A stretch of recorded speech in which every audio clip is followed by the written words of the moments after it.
Nous revoilà pour la partie étirement. J'espère que vous avez bien pris le temps de récupérer et de boire un petit peu d'eau.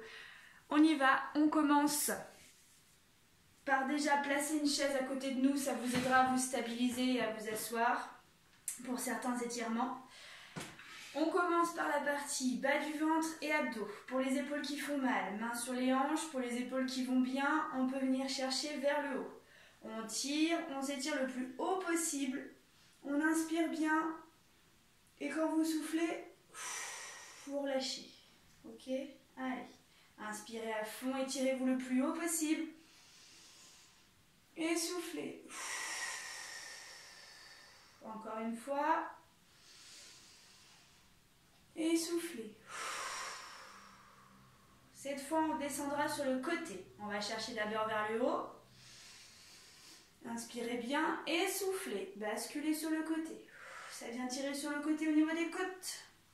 On revient, inspirez. Tirez fort vers le haut et soufflez, basculez. On revient. Et on redescend les deux bras. Bien. On va chercher maintenant à basculer vers l'avant pour étirer l'arrière des cuisses et le haut du dos. Pour ça, on commence par basculer tranquillement la tête vers l'avant. Vous laissez bien le poids de la tête retomber. Vous ne tirez pas avec le menton vers l'avant, vers le bas. Et ensuite, on laisse le haut du corps basculer également vers l'avant. On enroule lentement la colonne. Le but est de venir toucher le sol avec les mains. S'il faut, on plie un petit peu les genoux. Et on reste. Pensez à respirer. Essayez de sentir vos étirements derrière vos cuisses, sur le haut du dos. Laissez bien votre tête retomber.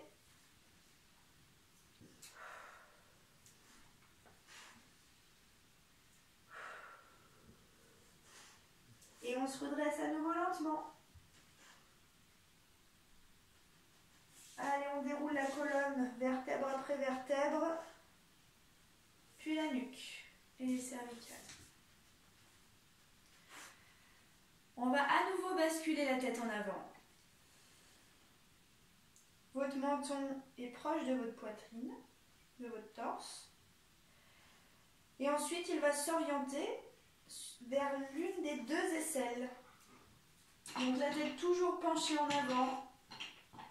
Et le menton orienté sur un des deux côtés. L'étirement doit être ressenti ici, entre votre nuque et votre épaule.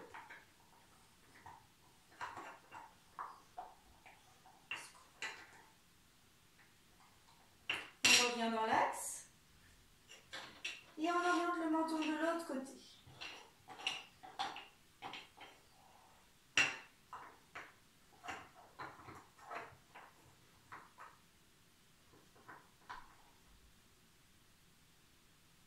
Revenez de face, redressez le visage, la tête.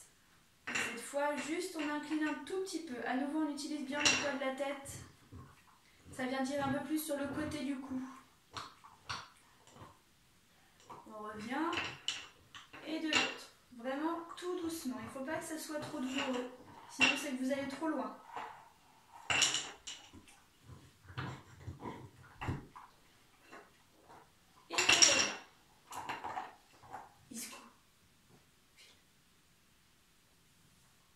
Ensuite, on va venir attraper un pied. Aidez-vous de la chaise pour vous stabiliser si besoin.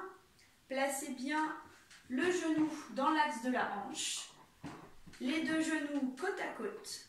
Et pour ceux qui n'arrivent pas à attraper leurs pieds ou qui ont trop mal à l'épaule, je vous propose la version dos au mur, pas complètement collé au mur, d'accord? Vous collez votre pied à plat contre le mur derrière vous.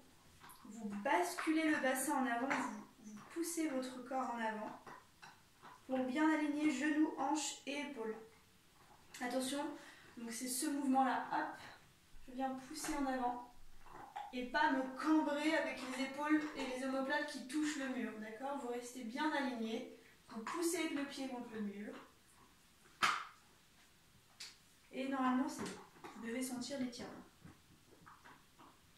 On peut relâcher Et on change de jambe. Donc dès que vous avez votre pied en main, vous essayez de bien vous redresser. De ne pas rester tordu comme ça en attrapant votre pied. Ok? S'il faut, vous serrez vos omoplates. Ça va vous donner un petit peu de mou pour attraper votre pied plus facilement.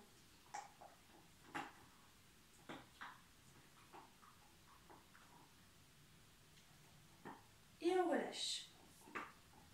Bien. Utilisez la chaise pour venir simplement vous appuyer dessus.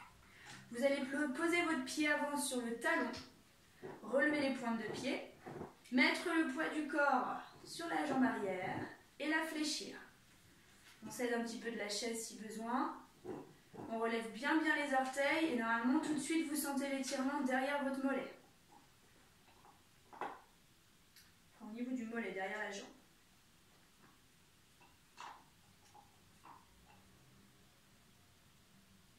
On revient à la verticale. On change de côté. Talon sur le pied avant, pointe de pied relevée, poids du corps sur la jambe arrière.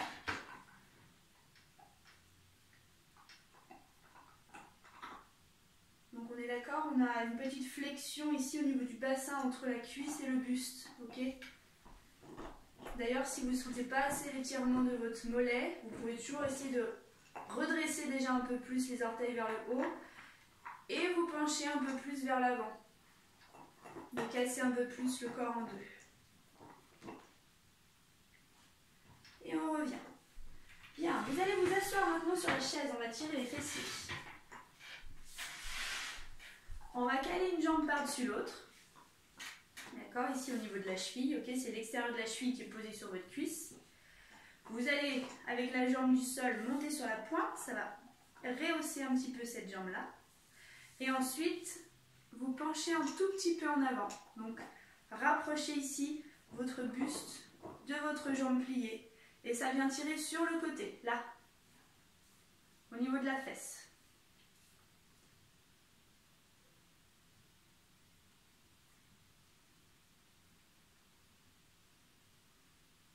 On relâche. On fait la même chose avec l'autre jambe. On cale bien l'extérieur de la cheville sur la cuisse. On monte sur la pointe des pieds avec la jambe du sol ici. Et on se penche un petit peu en avant. Donc à nouveau ici sur le côté. Ça tire au niveau de la fesse.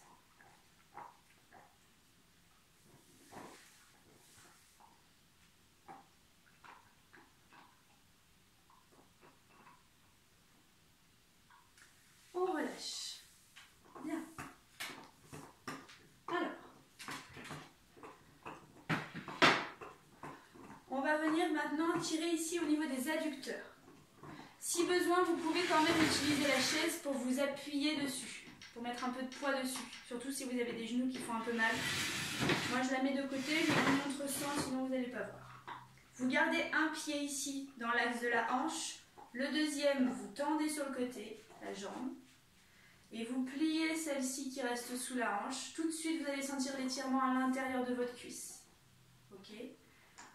Donc, vous pouvez toujours vous appuyer sur votre cuisse. Si jamais ça fait trop mal au genou ou que vous ne tenez pas dans cette position-là, vous placez la chaise devant vous et vous vous appuyez dessus. Ok ?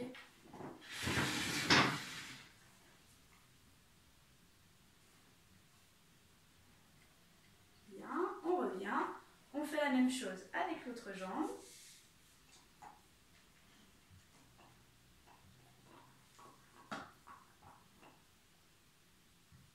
On prend bien le temps de rester au moins 10 secondes sur chaque étirement, d'accord? Je vous rappelle à nouveau qu'il ne faut pas que ça soit trop douloureux, sinon c'est que vous allez trop loin.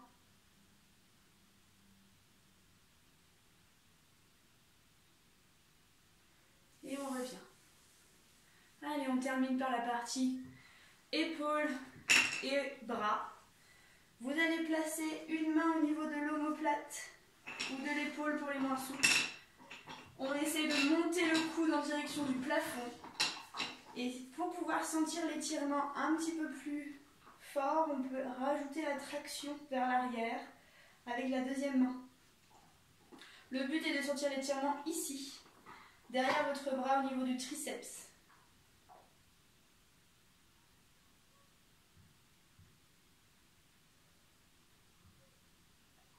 Voilà, on relâche. Pareil avec le deuxième bras, on le place au niveau de l'omoplate.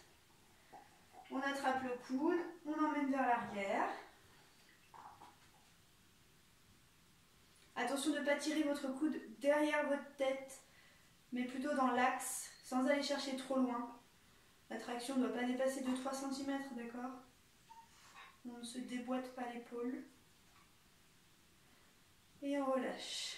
Bien, laissez aller vos bras. Venez croiser, décroiser. Quand vous tendez vos bras derrière, vous serrez vos omoplates, ça tire au niveau des pectoraux devant. Quand vous pliez bien vos bras, que vous vous enroulez dans vos bras, ça tire au niveau des omoplates derrière. Allez, relâchez bien et on termine avec celui-là. Donc vous attrapez votre bras, vous le collez contre vous, vous appuyez sur votre coude. Donc attention de ne pas avoir le bras sous le menton ici. Là, collé au torse, collé à la poitrine. Le but de l'étirement est de sentir ici, au niveau de l'épaule. Toujours pas d'apnée, hein, on respire régulièrement, de façon normale, pas besoin de vous forcer à prendre beaucoup d'air. On relâche et on change de bras.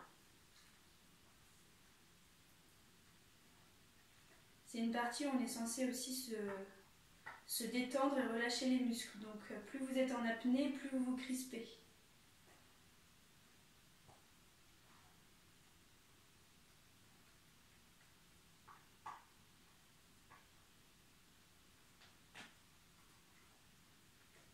Et on peut relâcher. Nickel. Bien, et bien, super. Récupérez bien de votre séance. N'hésitez pas à la faire plusieurs fois par semaine. Et on se retrouve bientôt. Tenez le coup jusqu'au bout.